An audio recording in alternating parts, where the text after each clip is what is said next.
नमस्कार, आप सुन रहे हैं मंगलातन यूनिवर्सिटी का अपना community radio station radio Narad 90.4 FM और मैं हूं आपके साथ आरजे वीर और लेकर के आ गया हूं प्रोग्राम स्वास्थ्य चर्चा। और दोस्तों, इस स्वास्थ्य चर्चा में हम करते हैं आपके स्वास्थ्य से जुड़ी हुई तमाम बातें। और आज के इस प्रोग्राम में हमारे साथ हमारे स्टूडियो में मौजूद हैं डॉक्टर फिजा अमीर, जो कि महिला चिकित्सा अधिकारी हैं सामुदायिक स्वास्थ्य केंद्र इगलास में। और दोस्तों, आज हम बच्चों के टीकाकरण के बारे में इनसे करने वाले हैं ढेर सारी बातें कि आखिर बच्चों का टीकाकरण क्यों जरूरी है। तो सबसे पहले मैम, बहुत बहुत स्वागत है आपका रेडियो नारद 90.4 FM में। और मैम, आज का हम ये प्रोग्राम शुरू करते हैं और सबसे पहले हम आपसे जानना चाहते हैं कि मैम, बच्चों के लिए टीकाकरण क्यों बहुत ज्यादा महत्वपूर्ण है? बच्चों के लिए टीकाकरण बहुत ज्यादा महत्वपूर्ण इसलिए है क्योंकि जो है ये वैक्सीन जो होते हैं ये जो है बहुत आसान और मतलब सेफेस्ट तरीका होता है एक तरीके से, मतलब जो बच्चों में पैदा होने के बाद जो बीमारियां होती हैं उनसे उनको प्रोटेक्ट करने का। और वैक्सीन जो है वो सबसे ज्यादा मतलब बेस्ट वर्क करती हैं जब वो मतलब अर्ली एज में दी जाएं और टाइमली और रूटीनली डोज के हिसाब से अगर दी जाएं और मतलब बर्थ होने के फौरन बाद से अगर स्टार्ट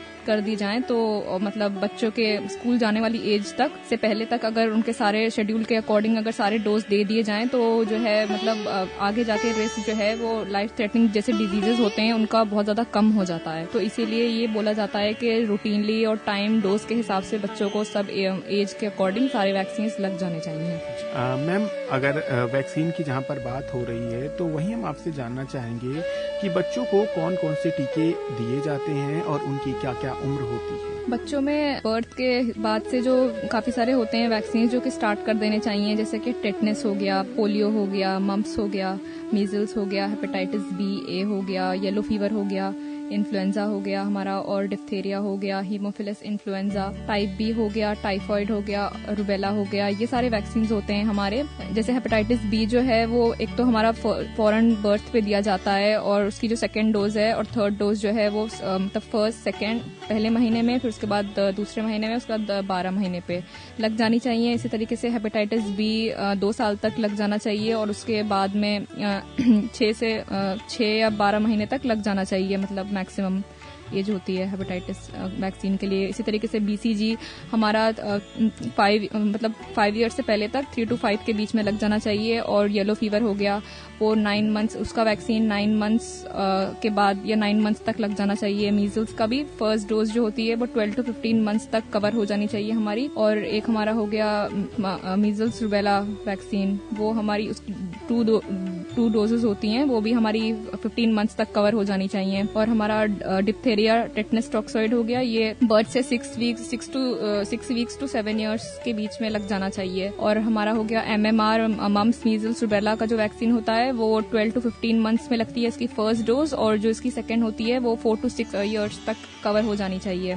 और हमारा IPV हो गया इनएक्टिवेटेड पोलियो वैक्सीन, तो इसकी फर्स्ट और सेकेंड डोज जो है वो 4 मंथ्स तक लग जानी चाहिए। और इसी तरीके से जो इसकी मतलब बूस्टर डोजेज होती हैं वो 6 to 18 मंथ्स की एज तक लग जानी चाहिए। टाइफाइड वैक्सीन जो है वो हमारा 1 वीक आफ्टर बर्थ, और जो कॉलेरा वैक्सीन है वो 2 ईयर्स तक मैक्सिमम लग जाना चाहिए। और इसकी जो बूस्टर डोजेज हैं वो उसके मतलब आगे 5 ईयर्स तक मैक्सिमम आपको लगवा लेनी चाहिए। जी हाँ दोस्तों, टीकाकरण को लेकर के बड़ी ही अहम और बड़ी ही महत्वपूर्ण जानकारी दे रही हैं हमारे साथ डॉक्टर फिजा अमीर हैं, जो कि महिला चिकित्सा अधिकारी हैं सामुदायिक स्वास्थ्य केंद्र इगलास में।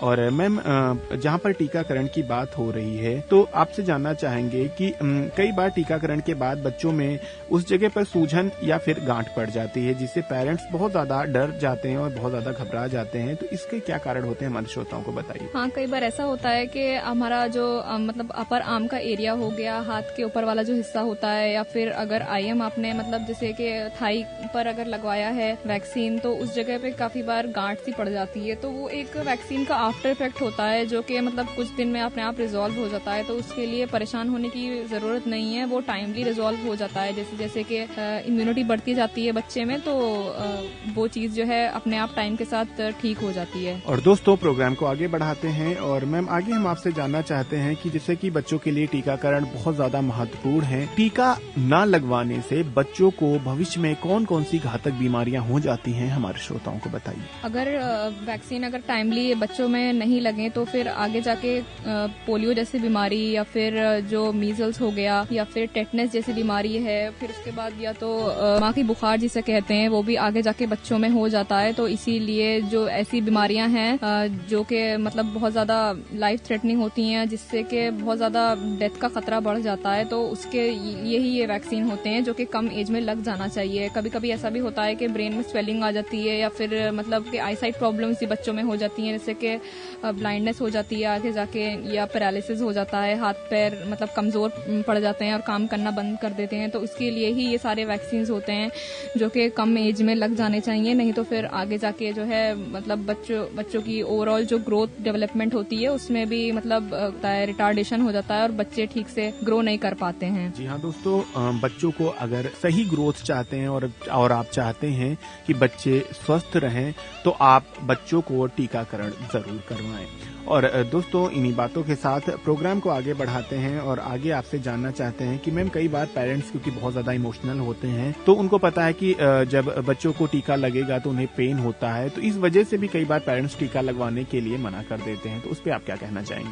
उस पर मैं यही कहना चाहूंगी कि मतलब पेरेंट्स को ये चीज समझनी चाहिए कि अगर वो टाइमली अपने बच्चों का वैक्सीनेशन नहीं करा रहे हैं डोज और शेड्यूल के हिसाब से, तो फिर वो मतलब बच्चों के लिए फिर आगे जाके एक रिस्क फैक्टर बन जाएगा कि मतलब अर्ली एज में बच्चों को वैक्सीनेट नहीं करवाया तो फिर जो मतलब ऐसी बीमारियां हैं जो मतलब एडोलेसेंट एज में लग जाती हैं, जैसे कि टाइफाइड हो गया, कोलेरा हो गया, तो फिर उनके चांसेस बढ़ जाते हैं। तो फिर यही है कि मतलब वैक्सीन के टाइम पर जो पेन मतलब होगा बच्चे को, तो वो तो बट टाइमली रिजॉल्व हो जाएगा, कुछ टाइम का होगा, बट फिर आगे जाके अगर मतलब कोई ऐसी बीमारी लग जाती है जिसको रिकवर करने में टाइम लगे तो फिर वो ज्यादा हार्मफुल है। तो इसीलिए इससे अच्छा ये है कि आप टाइम और डोज के हिसाब से अपने बच्चों में अर्ली एज में ही वैक्सीनेशन करा दें, जिससे कि आगे जाके उनको कोई ऐसी बीमारी नहीं लगे जिसके लिए फिर बाद में लंबे टाइम तक आपको उसका मैनेजमेंट करना पड़े या फिर आपको उसका डायग्नोसिस और उसका ट्रीटमेंट करना पड़े। इसीलिए आप अर्ली एज में वैक्सीनेशन लगवा लें जिससे कि आपको आगे जाके कोई रिस्क नहीं हो। मैम, जहाँ पर वैक्सीन की बात हो रही वहीं हम आपसे जानना चाहते हैं कि जैसे कि पोलियो मुक्त भारत का संकल्प चल रहा है, वहीं हम आपसे जानना चाहेंगे क्या बच्चों को पोलियो की भी कोई वैक्सीन लगाई जाती है?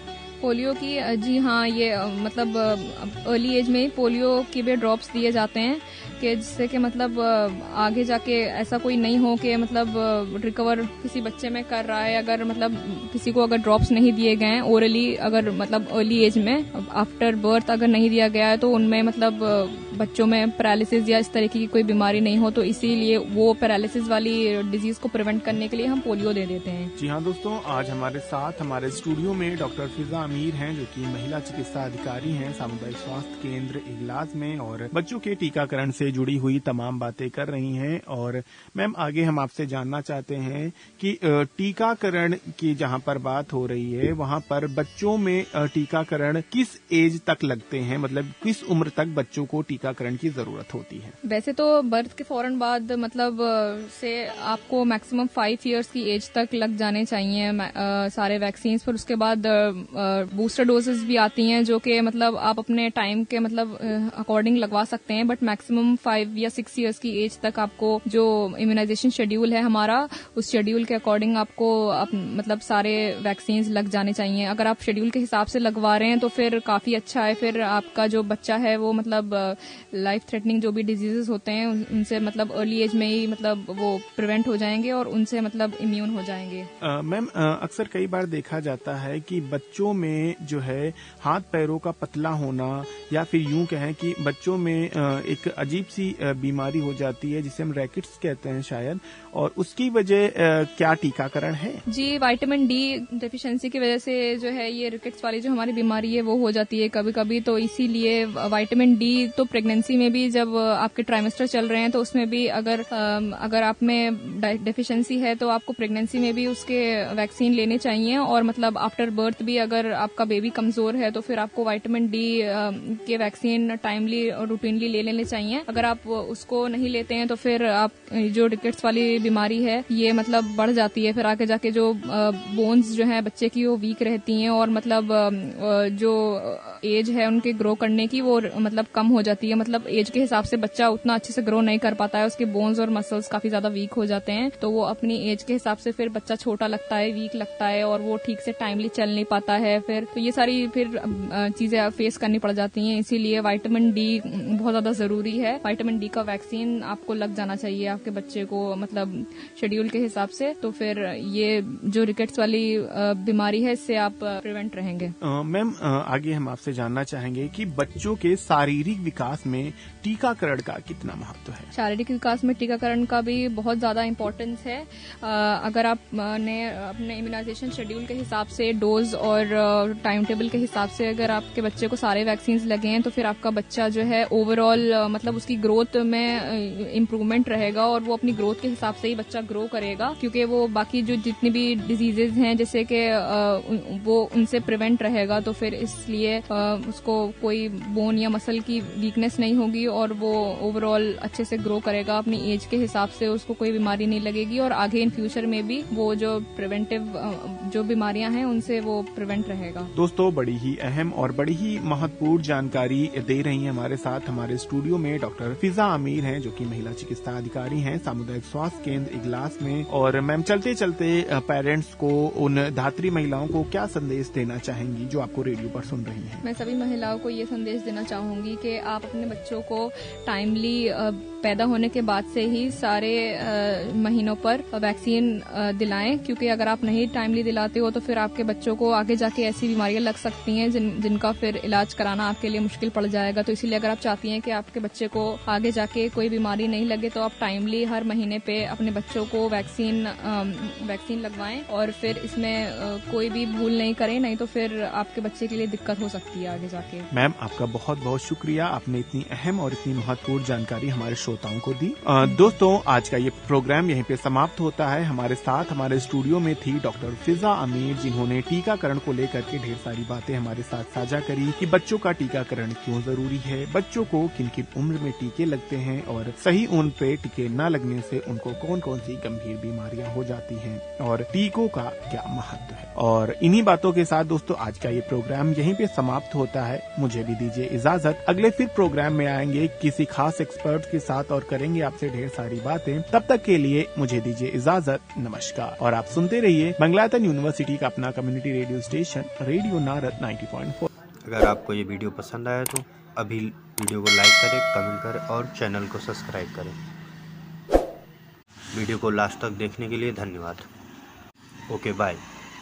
आगे फिर मिलते हैं एक नेक्स्ट वीडियो के साथ।